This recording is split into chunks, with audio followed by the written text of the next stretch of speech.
Hi, I'm Ellen from the Chili Dog. Knitting neat continuous stripes in the round sounds like an easy enough task, but oftentimes when you switch from one color to the next, you'll get these odd little jogs or tension irregularities on the right side of your knitting, or some sort of twisted ridge on the wrong side of your knitting. Today I'm going to show you how to prevent those problems so you can knit spectacular spiraled stripes. Let's get started. Before we pick up our knitting needles, let's talk about what really happens when we're knitting in the round. Knitting in the round is kind of a misnomer because it leads us to believe that we're knitting one round of stitches, then moving up to the next level, knitting another round of stitches and moving up to the next level, and so on. But that's not how our stitches stack up. Really, knitting in the round means we're knitting helically or in a continuous spiral. We work our stitches around like this ribbon being wrapped around a jar. When we get to the end of the round where this pink stripe is, there's not a step up to the next round. Instead, we just continue knitting around in a spiral. Now, normally this idea of working helically instead of in rounds isn't something you need to worry about when you knit. However, the concept can be very helpful when you're knitting alternating color stripes in the round. When you're knitting stripes in the round in alternating colors, you begin with your first color and knit around. Then attach the second color and knit around. Technically, each round of the pattern is going to begin at a very specific place. However, practically speaking, you could start and stop your knitting just about anywhere, as long as you always remember that the colors need to stay in these stacked spirals. So now let's look at how this works on our knitting needles. I'm working on a pair of grand staircase socks. Even though there's a mosaic pattern on the front of the foot, I'm still basically just knitting in alternating color stripes. I just finished a round in my navy yarn, and now I need to switch to the white for the next round. To ensure that my stripes are a continuous spiral on the right side, and to avoid that weird vertical twisted ridge on the wrong side, I want to make sure that my two yarns are not wrapped around each other as I transition from one color to the next. You don't want the two strands to twist either way around each other. So now I have my two yarns separated, and I'm going to go ahead and knit around in the white yarn.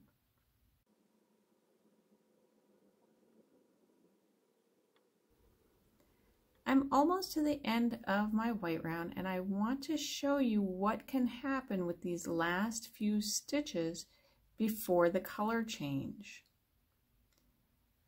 When you get to this very last stitch, as you're forming your new stitch, it's very easy for that lower stitch to become distorted and the wrong size.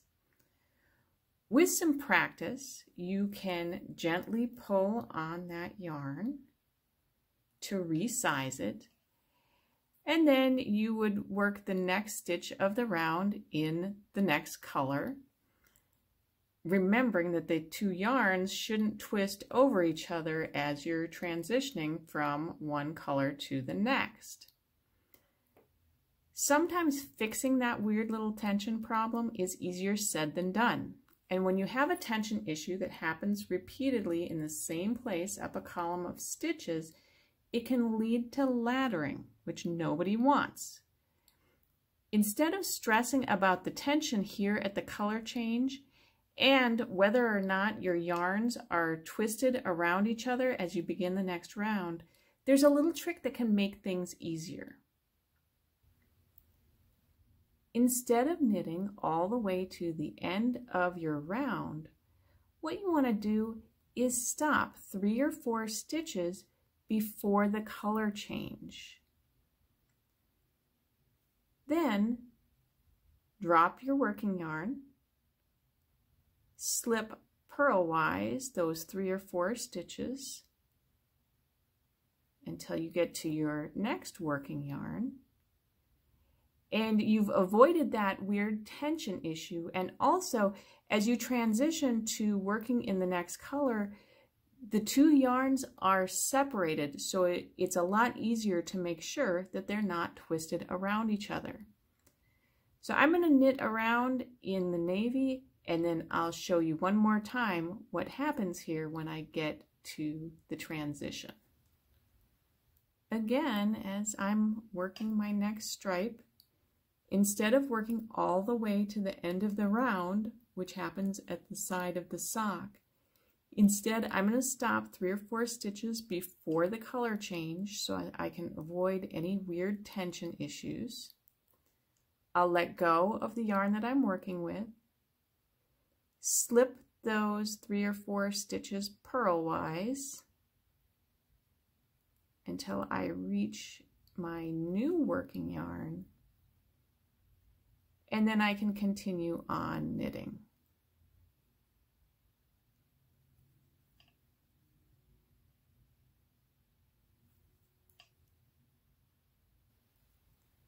At some point in your knitting, it's likely that you're going to need to get both of these stripes back to the beginning or end of the round. So you'll start just like you have been by working in one color up to 3 or 4 stitches before the color change. Slip those stitches purlwise.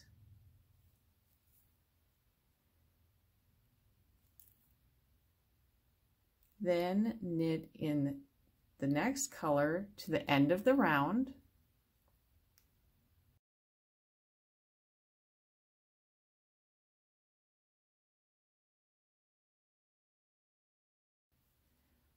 Once that yarn is to the end of the round, now you need to work the other color all the way across to the end of the round, and that's going to require just a little bit of needle maneuvering and shifting of stitches.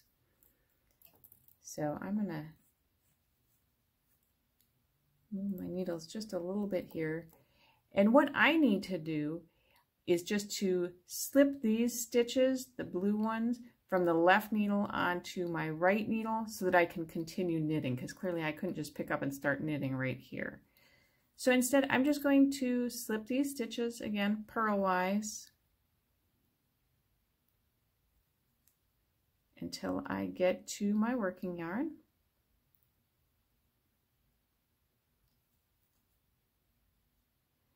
And now that I'm to that working yarn, I can go ahead and knit across until I get to the end of the round.